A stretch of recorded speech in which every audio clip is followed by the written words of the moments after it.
Stéphane, l'actuel champion des 12 coups de midi, vient de remporter sa 100e victoire dans le jeu de TF1. Il intègre le top 5 des meilleurs candidats de l'histoire de l'émission. Si est fait. Stéphane, arrivé le 20 août dernier dans les 12 coups de midi, intègre le club très fermé des candidats aux 100 victoires dans le jeu de TF1.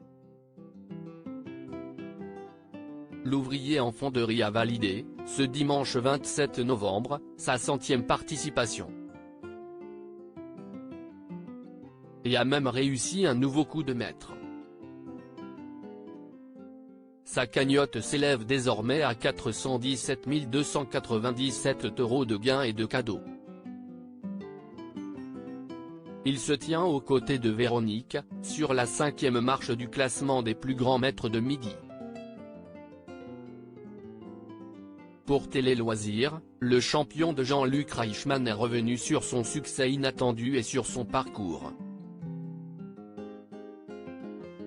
Je ne pensais pas être aussi instruit et cultivé. Télé Loisirs, quel sentiment ressentez-vous? Stéphane, c'est une très grande satisfaction personnelle. Je n'aurais jamais pu penser que j'allais atteindre un tel niveau. Je m'étonne moi-même des réponses que je peux apporter. Tout le monde me dit que je suis une bête ou un monstre de culture, rire. Je suis à la fois étonné, mais fier et satisfait de mon parcours. J'espère encore aller le plus loin possible. Qu'en pense votre famille? Ils sont tous super fiers de moi.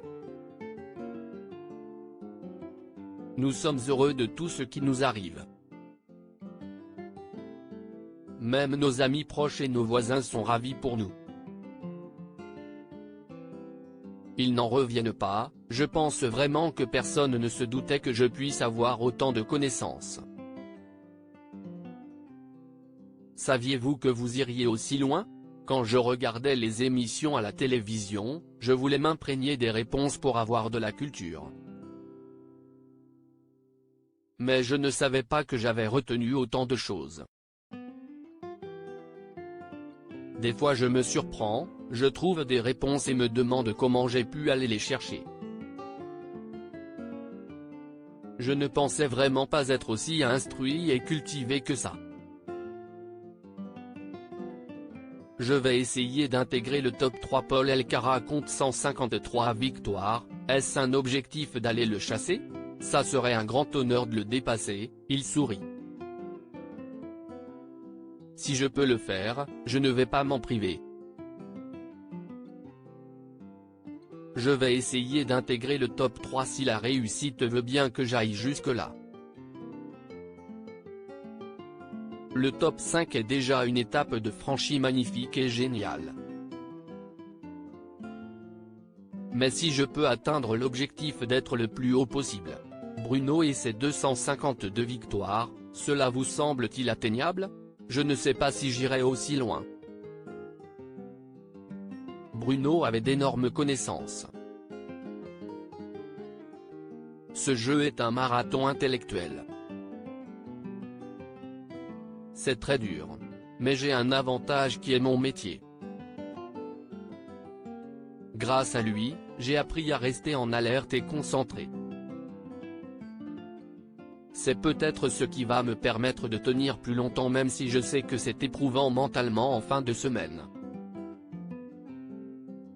Je vais essayer de tenir bien sûr mais bon ça va être compliqué. Jean-Luc Reichmann est un super animateur qui a changé le programme dans votre vie? Je fais les mêmes choses que je faisais avant. Je vais toujours pêcher ou vais faire du vélo. Je n'ai pas changé, je ne changerai aucune de mes habitudes, je suis très heureux comme ça. Comment vivez-vous votre notoriété soudaine?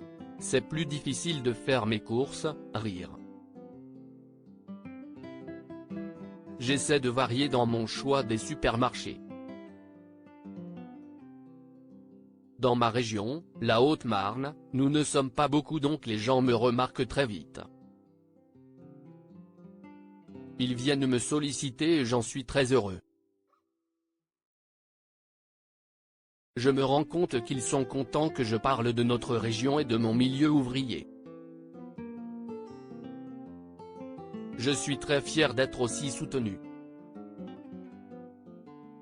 Qu'est-ce qui vous manquera le plus au terme de votre parcours? Le plateau est rempli de gens formidables. Jean-Luc Reichmann est un super animateur. Les gens qui travaillent derrière, à la technique, à la production, les vigiles vont aussi me manquer. Franchement, l'ambiance donne envie de rester dans le jeu et de bosser avec eux. Ils sont tellement gentils. J'ai été mis à l'aise dès le début, ils font un travail d'enfer, je leur tire mon chapeau. À lire aussi Stéphane découvre une 4e étoile mystérieuse dans les 12 coups de midi, je repense à tout mon parcours.